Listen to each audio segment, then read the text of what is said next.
نحمده ونصلي على رسوله الكريم اما بعد فاعوذ بالله من الشيطان الرجيم بسم الله الرحمن الرحيم رب اشرح لي صدري ويسر لي امري واحلل عقدة من لساني يفقهوا قولي وما خلقنا السماوات والارض وما بينهما الا بالحق، ہم نے زمین و آسمان اور ان کی سب موجودات کو حق کے سوا کسی اور بنیاد پر تخلیق نہیں کیا۔ یہ بات نبی صلی اللہ علیہ وسلم کی تسلی کے لیے بیان کی جا رہی ہے کہ اس وقت آپ دیکھ رہے ہیں کہ باطل قوت پکڑ رہا ہے اور آپ کے لیے طرح طرح کی مشکلات ہیں، لیکن گھبراؤ نہیں، اس لیے کہ یہ پوری کائنات حق پر قائم ہے، بامقصد پیدا ہوئی ہے، باطل کے ساتھ اس کی کوئی مناسبت نہیں۔ یہ باطل کو اگر وقتی طور پر پنپنے کا موقع دیتی بھی ہے تو باطل یہاں جم نہیں سکتا، جھوٹ کے پاؤں نہیں۔ باطل کیا ہے؟ جھوٹ۔ یہ جتنے جھوٹے نظریات ہیں، جتنی من گھڑت باتیں ہیں، جتنے خود ساختہ فلسفے ہیں انسانوں کے، اور جن کی بنیاد پر یہ عارضی ترقیاں کر رہے ہیں، اللہ کے ہاں ان کی کوئی وقت نہیں، اور نہ ہی یہ حقیقی معنوں میں پنپ سکتے ہیں، کیونکہ قدرت کے اس کارخانے میں ان کا کوئی پائیدار مقام نہیں۔ یہ سب تباہ ہونے والی چیزیں ہیں، اور افسوس کہ شیطان انسان کے دل میں انہی چیزوں کی رونق اور محبت ایسی ڈالتا ہے کہ انسان ان کو اصل سمجھ لیتا ہے اور اصل حقیقت کو بھول جاتا ہے، اس سے غافل ہو جاتا ہے۔ یعنی آسمان اور زمین کی پیدائش ایک خاص حقیقت پر ہے، اور جو شخص حقیقت کے خلاف چلتا ہے، غیر حقیقی رویہ اختیار کرتا ہے، اس کا پھر یہاں کوئی مقام نہیں، کوئی اس کا قیام نہیں، یا کوئی پائیدار اس کی سٹینڈنگ نہیں۔ اسی لیے یہ دعا سکھائی گئی نا کہ اللہم ارنی حقیقت الاشیاء کما ہی، اللہ مجھے چیزوں کی حقیقت ویسی نظر آئے جیسے وہ ہیں۔ اور شیطان کا کیا کام ہے کہ وہ ہمیں چیزوں کی حقیقت سمجھنے میں دھوکہ دیتا ہے، وہ چیزوں کو کچھ سے کچھ دکھاتا ہے ہم کو، یعنی ایک بہت خراب عمل ہمیں بہت خوبصورت بنا کے دکھاتا ہے، اور ایک نیکی کا کام ہمیں بیکار دکھاتا ہے، کوئی فائدہ نہیں اس کے کرنے کا، ہم اس کی باتوں میں آ جاتے ہیں اور ضروری کاموں کو چھوڑ کے غیر ضروری کے پیچھے بھاگتے رہتے ہیں۔ روز کتنی ہی دفعہ ایسے دھوکے کھاتے ہیں ہم، جو کرنا چاہیے اس کی ہوش ہی نہیں، احساس ہی نہیں۔ ماسس کا حال یہی ہے، اور جو نہیں کرنا چاہیے اس کے پیچھے جان گھلا رہے ہیں، اور جب حقیقت سامنے آئے گی تو پھر کچھ بھی نہ بن پائے گا۔ جیسے ایک چھوٹا بچہ ہوتا ہے نا، اس کا امتحان ہے کل، اس کو کوئی پرواہ نہیں، اس کا ہوم ورک رہتا ہے، اس کو کوئی فکر نہیں۔ ماں کھپ رہی ہے، جل رہی ہے کہ تم اپنا کام کرو، اس کو اپنے کھیل سے ہی فرصت نہیں، وہ ادھر ادھر بھاگ رہا ہے۔ وہ سمجھتا ہے اس کے نزدیک اصل چیز اس کا کھیل ہے، جبکہ ماں کے نزدیک اس کا مستقبل ہے۔ لیکن بچے کو سمجھ نہیں آتا، کیونکہ کم فہم ہے، نا سمجھ ہے۔ تو اسی طرح جو لوگ لا یعلمون، لا یشعرون، لا یفقہون جیسے منافقانہ طرز عمل رکھتے ہیں، ان کے نزدیک بھی حقائق کی کوئی حقیقت نہیں، وہ بھی اپنے ہی خوابوں میں اور اپنے ہی خود ساختہ خوش فہمیوں میں مبتلا ہیں، جو ان کے لیے سخت نقصان دہ ہو سکتی ہیں۔ وَإِنَّ السَّاعَةَ لَآتِيَةٌ، اور بے شک قیامت البتہ آنے والی، دور نہیں ہے۔ فَاصْفَحِ الصَّفْحَ الْجَمِيلَ، پس درگزر کیجئے، درگزر کرنا خوبصورت۔ نبی صلی اللہ علیہ وسلم کو تسلی دی جا رہی ہے کہ یہ ظلم اور یہ زیادتیاں اور یہ مخالفت اور یہ سب کچھ جو اہل مکہ کی طرف سے آپ کو پیش آ رہا ہے، یہ بہت جلد ختم ہو جائے گا، بہت جلد فیصلے کا دن آ جائے گا، لہٰذا آپ اس پر پریشان نہ ہوں اور جوابی کاروائی بھی نہ کریں، صرف درگزر کریں۔ اور درگزر بھی کیسا؟ الصفح الجمیل، خوبصورت طریقے سے۔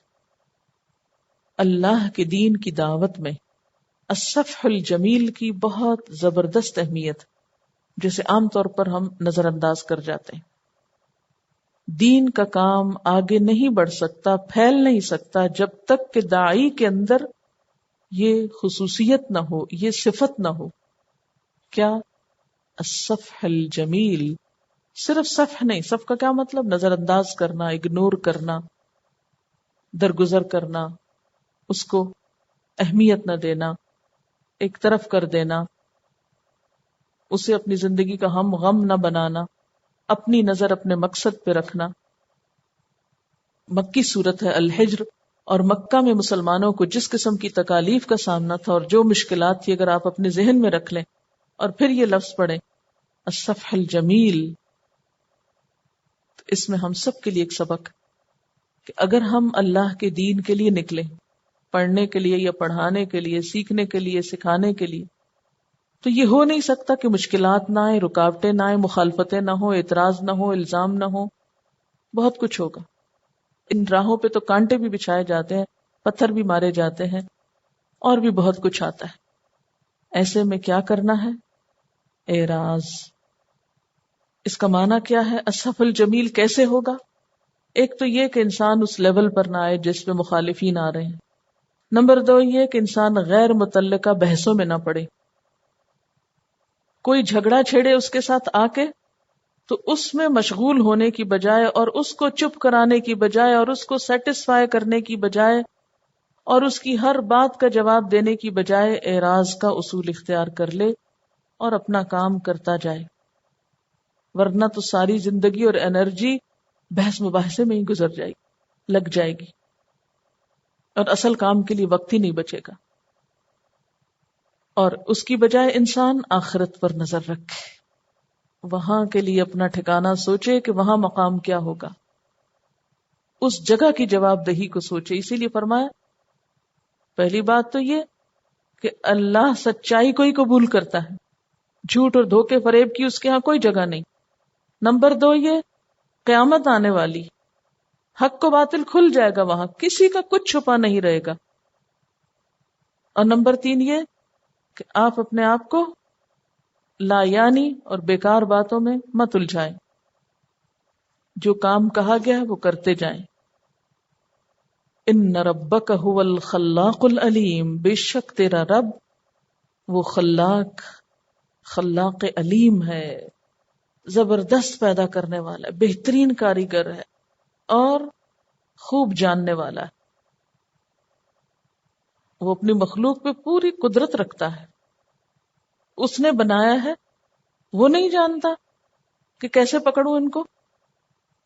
الا یعلم من خلق وهو اللطیف الخبیر، کیا وہی نہ جانے جس نے پیدا کیا اور وہ باریک بین اور باخبر ہے. یعنی یہ بھی آپ کو دراصل تسلی دی جا رہی کہ یہ مت سمجھے کہ اللہ بھول گیا ہے ان کو اور وہ پکڑ نہیں سکتا. نہیں، وہ پکڑ سکتا ہے، اسی نے بنایا ہے، وہی خوب جانتا ہے، ان کی ایک ایک رگ کو جانتا ہے. لیکن یہ اس کا طریقہ نہیں کہ لوگوں کو مہلت دیے بغیر پکڑ لے. بس آپ ابھی گھبرائیے نہیں، صبر کیجئے، مطمئن رہیے، وقت آنے پر ہر چیز کا ٹھیک ٹھیک حساب ہو جائے گا، ٹھیک ٹھیک فیصلہ ہو جائے گا. اور یہی چیز دین کی دعوت دینے والے کو مطمئن رکھتی ہے، پرسکون رکھتی. آس پاس کتنا بھی شور ہو وہ پرسکون رہتا ہے. اور پھر صرف یہی تو نہیں نا کہ آپ کے راستے میں یہ مشکلات ہیں، نعمتوں کو بھی تو یاد کر لینا کہ اور کیا کچھ ملا ہے اس راستے میں. وَلَقَدْ آتَيْنَاكَ سَبْعًا مِّنَ الْمَثَانِي وَالْقُرْآنَ الْعَظِيمِ، اور البتہ تحقیق ہم نے آپ کو 7 بار بار دہرائی جانے والی دیں اور قرآن عظیم.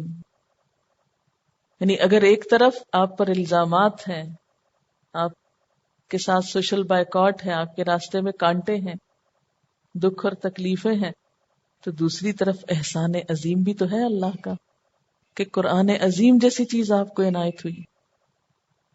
جب انسان اس نعمت کو یاد کرتا ہے تو سارے غم بھول جاتے ہیں. مثلاً آپ اپنے آپ کو اس جگہ رکھ کر دیکھیں کہ جب آپ کو لوگ دین کے راستے پہ چلنے کی وجہ سے مورد الزام ٹھہرائیں یا تکلیف دیں یا آپ کا مذاق اڑائیں یا آپ کا جینا حرام کریں تو اپنے آپ کو کبھی بھی مظلوم نہ سمجھے اور کبھی بھی یہ نہ سمجھے کہ ہمارے ساتھ بڑی زیادتی ہو رہی ہے اور ہم بڑے بدقسمت لوگ ہیں. نہیں، یہ سب کچھ تو دنیا کی خاطر بھی ہو سکتا تھا. کتنے ہی بیچارے لوگ ایسے ہیں جو دنیا کی خاطر، دنیا کی وجہ سے اس سے زیادہ بڑی پریشانیوں میں ہیں، لیکن ان کے پاس صرف پریشانیاں ہیں. یہ نعمت نہیں جو دین والوں کو ملتی ہے. اس نعمت کو پہچانیں، اس کی قدر کریں. جب کوئی دکھ اور غم آئے فوراً سوچیں میں کیوں پریشان ہوں، مجھے اللہ نے وہ چیز دی ہے ہوا خیر مما یجمعون، جو ہر اس چیز سے بہتر ہے جسے لوگ جمع کر رہے ہیں. اس نعمت جیسی تو کوئی چیز ہی نہیں. جب اللہ نے یہ دے دی تو ساری دنیا بھی چلی جائے تو کوئی غم نہیں. یہ سب نعمتوں سے بڑی نعمت ہے. اسی لیے آپ دیکھیں کہ آپ صلی اللہ علیہ وسلم کو خوش کیا جا رہا ہے کہ آپ ان کی باتوں کو نہ سوچیں. ہم نے آپ کو قرآن عظیم عطا کیا ہے، اور آپ دیکھیں کہ ہم سب کے لیے بھی تو سب سے بڑی نعمت یہی ہے نا. اس کی وجہ سے کوئی مشکل آئے، اللہ کے کلام کی وجہ سے، اللہ کے دین کی وجہ. مَن یرد اللہ بہ خیرا یفقہہ فی الدین، اللہ نے جس کے ساتھ بھلائی کا ارادہ کیا اس کو دین کی سمجھ دی. تو اگر اللہ ہم کو دین کی سمجھ دے رہا ہے اور اس وجہ سے کوئی ہمارے پیچھے پڑ گیا ہے تو کوئی نقصان نہیں، کوئی گھبرانے کی ضرورت نہیں، کسی پریشانی کی ضرورت نہیں. اگر کسی کو یہ نعمت نظر نہیں آتی یہ اس کی ناسمجھی ہے. آپ اپنی اس نعمت کی قدر کرنا سیکھیں اور کسی کی بھی ناروا بات پر غمگین ہونے کی بجائے اس نعمت کو اٹھا لیں اور اسی کو پڑھنا شروع کر دیں. غم بھلانے کا سب سے بڑا نسخہ پاس ہے. اس لیے پھر آپ کو یہ کمی نہیں محسوس ہوتی ہے آج فلاں ہوتا اور آج فلاں ہوتا تو میرا یہ حال نہ ہوتا. نہیں، ساری دنیا میں آپ کو تنہا چھوڑ دیا جائے اور اگر یہ دوست ساتھ ہے کوئی تنہائی نہیں، کوئی غم نہیں، کوئی محرومی نہیں. اب یہاں پر سبع مثانی کی بات ہوئی اور قرآن عظیم کی. تو یہ سبع مثانی کیا ہے، اس کے بارے میں مفسرین نے 2-3 آراء اختیار کی ہیں. ایک تو یہ کہ اس سے مراد 7 بڑی صورتیں ہیں، اور ایک دوسری رائے یہ ہے کہ یہ سورۃ الفاتحہ ہے. مثانی کا لفظ مسنا کی جمع ہے، سنیون اس کا روٹ ہے، سے نون یہ، اس کا معنی ہے دوہرا کرنا، تکرار کرنا، اعادہ کرنا. اور مثانی کا لفظ ثنا سے بھی، یہ ثنا کہتے ہیں تعریف کرنے کو، یعنی تعریف کی گئی، 7 تعریف کی گئی ہم نے آپ کو عطا کی.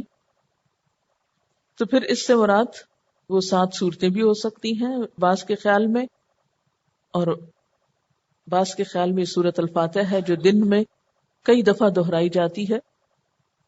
اور ایک حدیث میں بھی آتا ہے کہ ام القرآن ہی السبع المثانی والقرآن العظیم، یعنی سورۃ فاتحہ کیا ہے؟ ام القرآن، جو بار بار 7 دہرائی جانے والی آیات ہیں. آپ نے فرمایا الحمدللہ رب العالمین، یہ سبع مثانی اور قرآن عظیم ہے جو میں دیا گیا ہوں. بہرحال، اور اگر اس سے مراد سورۃ الفاتحہ ہو تو آپ دیکھیے کہ انسان سورۃ الفاتحہ پڑھتا جاتا ہے اور یوں لگتا ہے کہ جیسے شفا ہو رہی ہے اور غم دور ہو رہا ہے.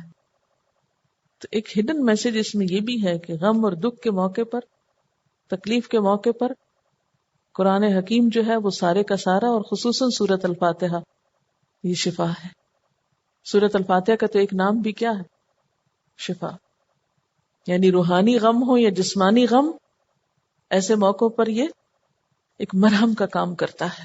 لا تمدن عینیک، نہ تو لمبی کر، نہ اٹھا، عینیک اپنی دونوں آنکھوں کو، الا طرف اس چیز کے، ما جو، متعنا بہ ہم نے فائدہ پہنچایا اس کے ساتھ، یعنی جس چیز کے ساتھ ہم نے فائدہ دیا، ازواجن کئی قسموں کو، کئی گروہوں کو، منہم ان میں سے، ولا تحزن علیہم اور ان پر غم نہ کر، وخفض جناحک للمؤمنین اور اپنے کندھے کو ایمان والوں کے لیے جھکا دو.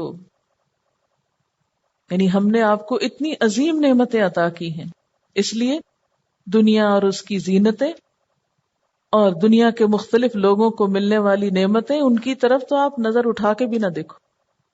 یہ دنیا کی رونقیں اور زینتیں اور نعمتیں جو صرف دنیا میں ہی رہ جانی ہے، یہ بہت سی قوموں کو ملی تھی. ازواجا منہم، یعنی کئی قسموں کو، مختلف طرح کے لوگوں کو ملتی رہی ہیں.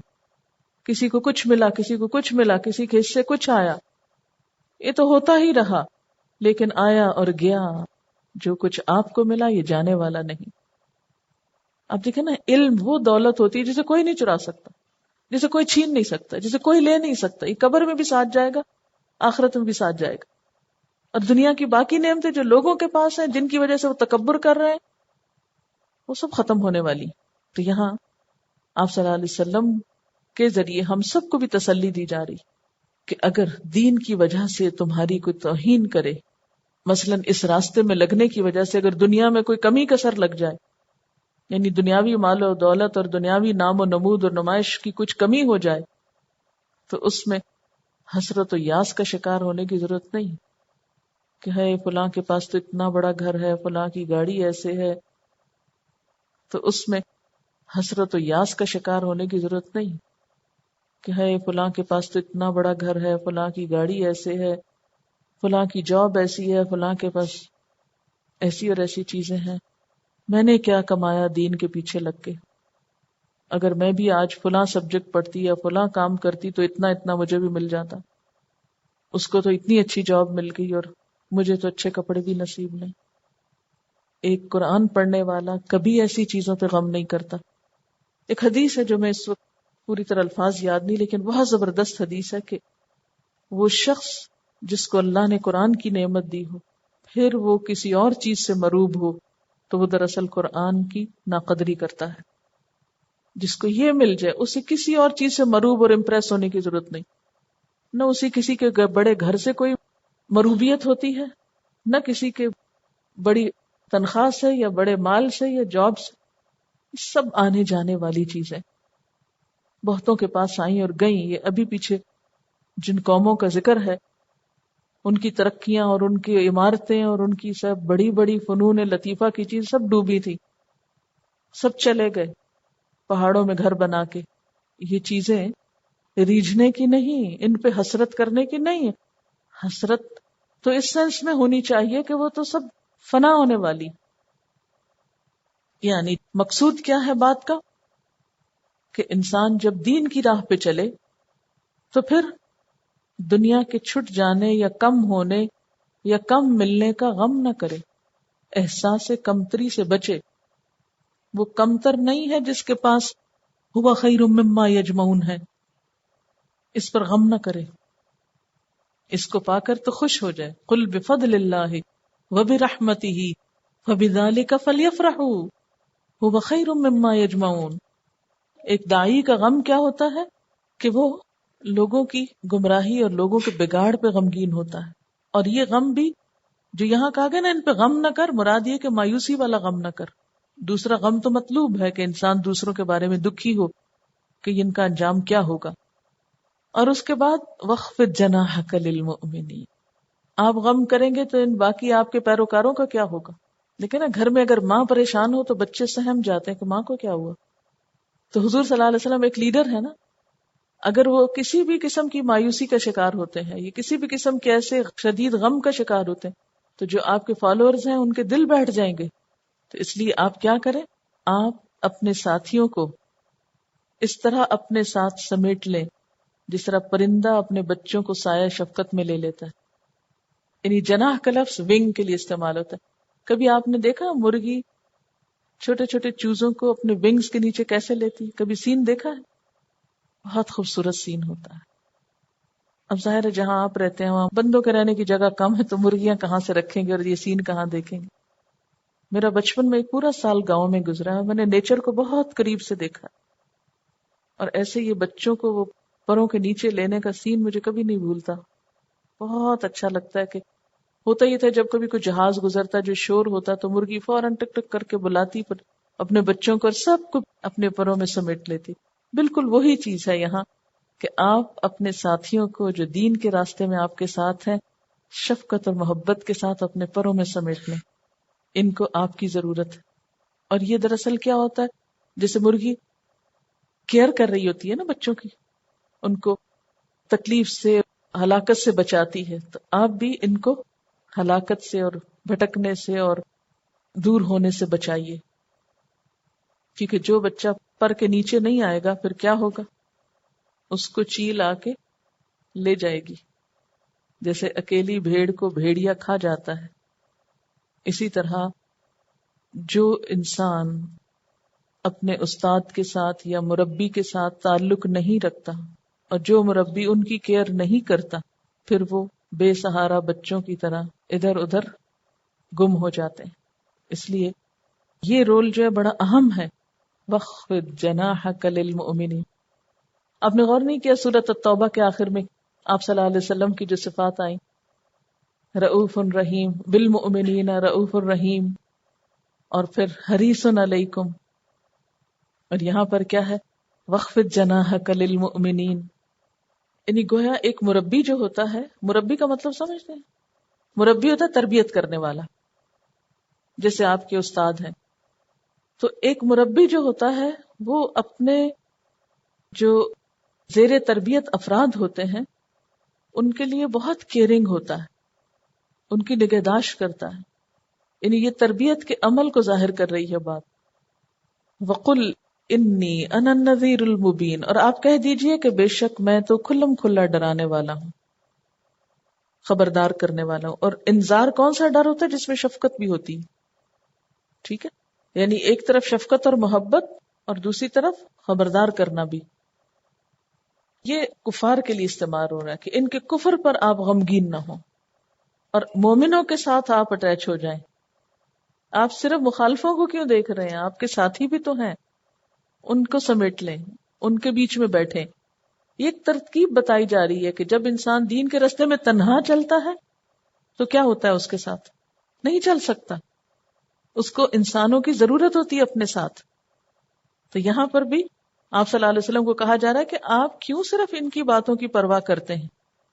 یہ مکہ کے متکبر لوگ جو مال و دولت رکھتے ہیں، ان کی باتوں سے آپ کیوں غمگین ہوتے ہیں؟ چھوڑیے ان کو، آپ مومنوں کو سمیٹ لیجئے، ان کے بیچ میں بیٹھیے، ان کی طرف توجہ کیجئے، اور آپ ان کو بتا دیجئے کہ میں تو کھلم کھلا خبردار کرنے والا ہوں۔ نبی صلی اللہ علیہ وسلم نے فرمایا، میری اور ان ہدایات کی مثال جسے دے کر اللہ نے مجھے بھیجا ہے اس شخص کی سی ہے جو اپنی قوم کے پاس آ کر کہے کہ لوگو، میں نے دشمن کا لشکر اپنی آنکھوں سے دیکھا ہے، دیکھو ہوشیار ہو جاؤ، بچنے اور ہلاک نہ ہونے کا سامان کر لو۔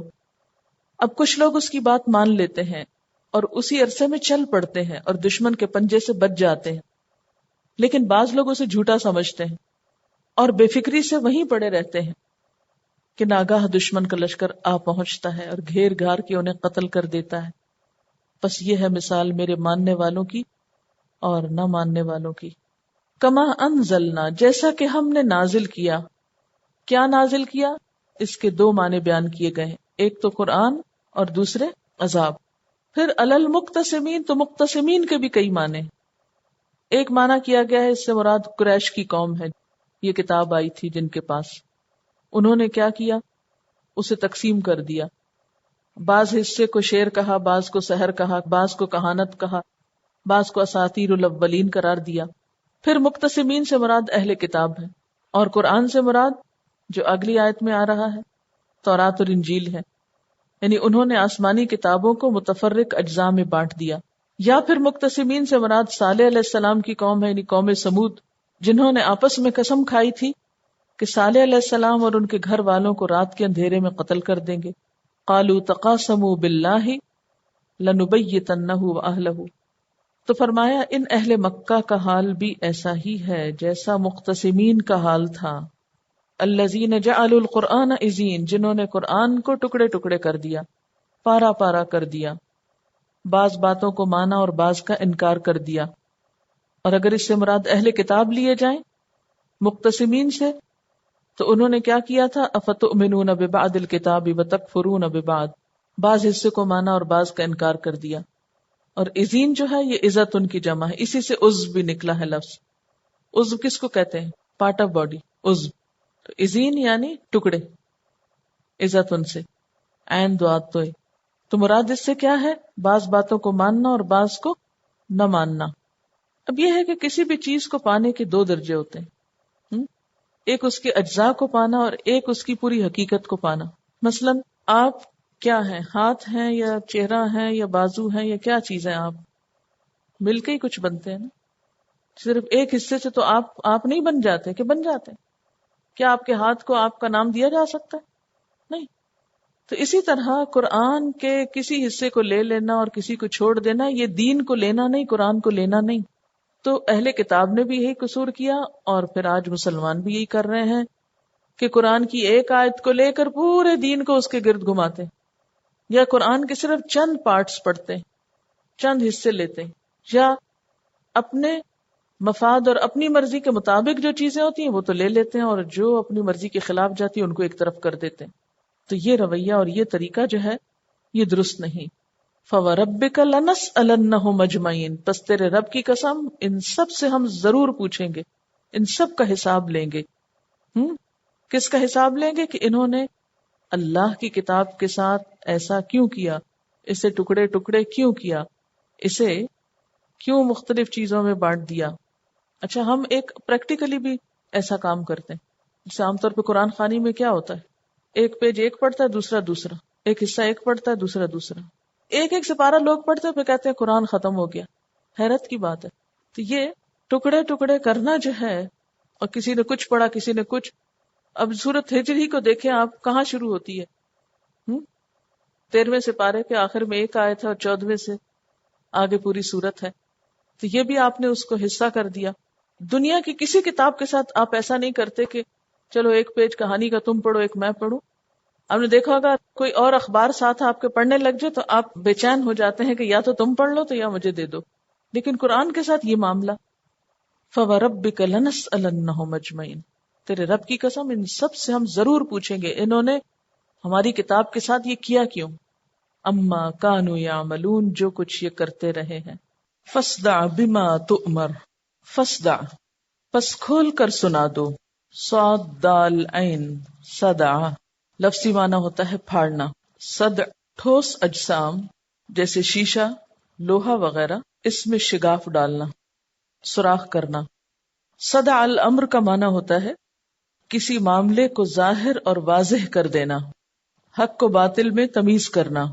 بہت ہی جامع لفظ ہے. فَاصْدَعْ بِمَا تُؤْمَرْ، نبی صلی اللہ علیہ وسلم سے خطاب ہے کہ آپ کھول کر سنا دیجئے، حق کو باطل کو واضح کر کے لوگوں کو بتا دیجئے. بما تؤمر، جو آپ کو حکم دیا جاتا ہے، یعنی اللہ تعالی کی طرف سے آپ کو جو بھی حق اور ہدایت کی بات ملی ہے آپ اسے لوگوں تک پہنچا دیجئے. وَأَعْرِضْ عَنِ الْمُشْرِكِينَ، اور مشرکین سے اعراض کیجئے، کیونکہ آپ کے پہلے مخاطب مشرکین ہی تھے، آپ کا معاملہ انہی کے ساتھ تھا.